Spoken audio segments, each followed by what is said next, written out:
Good morning again, guys. All right, so it's Saturday morning, and Mrs. P and I have already been out laying cardboard and spreading those wood chips and doing that sort of stuff. But, something else I got to do here is harvest some of these cabbages. And I know a lot of you guys are always asking me for garden videos and stuff like that, see what's going on. So I'll show you what I'm going to grab here real quick. All right, so let's see if this will, there we go. So I got that one right there. That one's kind of like egg-shaped. And there's 1, 2, 3 more that look like they're full size and ready to come out of the ground. So let me pull these and I'll show you what we got here real quick. All right, so I brought them in to wash them off and everything like that. So get them in cold water, everything, make sure there's no slugs or snails or anything like that inside. So chilling them out here real quick. But yeah, there's 4 cabbage, and they are probably, if you get an idea by the size of my hand. Well, here, let's do it on this one. Those are good hand size, bigger than my hand. They're probably about 4 pounds a piece. So, we'll take that 15, 16 pounds of cabbage. So that's what we got in the way of that part. But onward and upward. All right, so back into the same garden again. And here's all my bell peppers. They are getting big. A good portion of them here, probably now a foot high. I'll take that for May. And then these are our Siberian early tomatoes.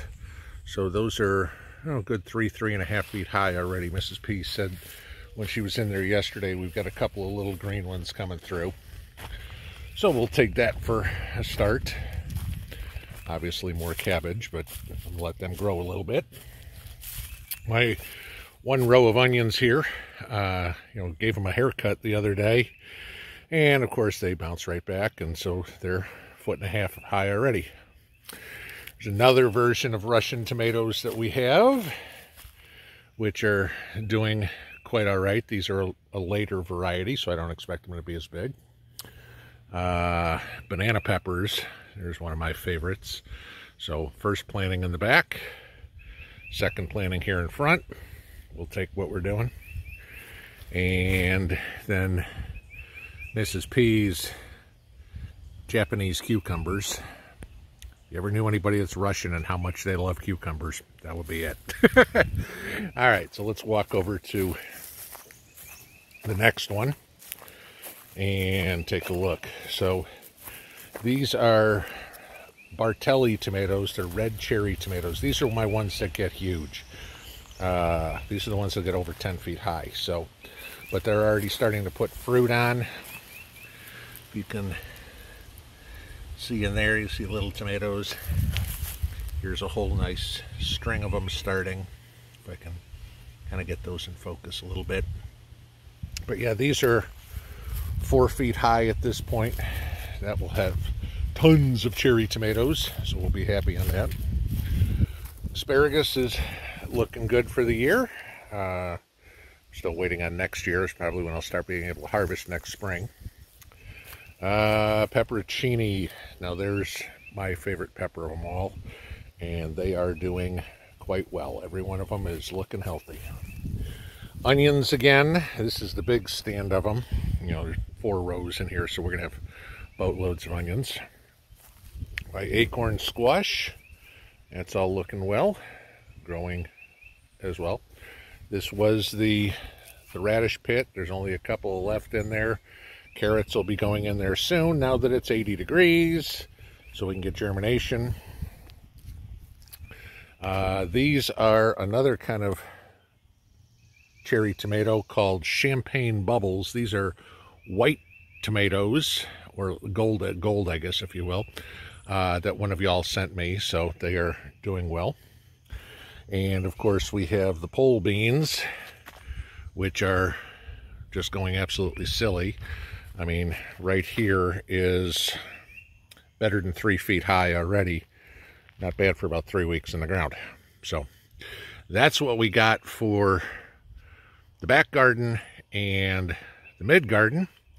So we'll move on to the front garden and the big garden next, and I'll show you what we got sitting out there. I just thought I'd throw a little one in here for some fun. There in the center is a butterfly bush we put in yesterday. Here's a couple of other, I forget what these are called, putting these in. And then, of course, I planted some comfrey. You can see all the straw on the ground because that's where all the topsoil got moved from digging the pond. And then I'll just give you one more shot here real quick of something that, this is what we were doing this morning. And not that you can see it, but you can see all the mulch, the wood chips and everything in there. I'm going to have to show you this, but we got a couple of gooseberry plants. And they are right there. So they are just starting. But just adding more to the food forest here, if you will. All right, now let's move on to the garden. I'll stop here. A few of you guys had asked about the pond. It is slowly filling up from us pumping water from the stream. It'll take a long time. I mean, mathematically, if I was just getting water from the stream, it'd take a month and a half to fill it. So yes, I am definitely looking forward to some good rain. All right, moving on to the third garden. All right, so if you remember the pictures from last week, or I guess it was about 10 days ago, you can now see the pickles are flowering like crazy. We've actually harvested our first pickle out of that, so that was kind of fun. This is what Mrs. P and I were working on this morning, putting cardboard down and a bunch of the chips from the trees that we took out for the pond around some of our raspberry bushes. So getting those in. There's a couple of new bushes in here as well. Black Krim tomatoes. We have tomatoes on them. If we can find them in here somewhere. Oh, I don't know. She said she saw them yesterday when she was in here, but they're in here. Jalapenos, first planting, second planting. They're doing well. They're about, foot, 15 inches high. The beets, doing well. Even my second planting's coming up. The only two spinach that I had that survived, they're okay. And a bunch of Marconi peppers that most are doing pretty well. So no peppers on them yet, but we're just finally getting warm enough where they're going to start doing anything. So we'll see what happens there. All right, one more stop. All right, so big garden. This is the potatoes that something came and laid on. And if you look, there's the spot right there. You can kind of see they've come back. They're somewhat laid over and everything like that, but nothing died, so I'm not going to complain too much.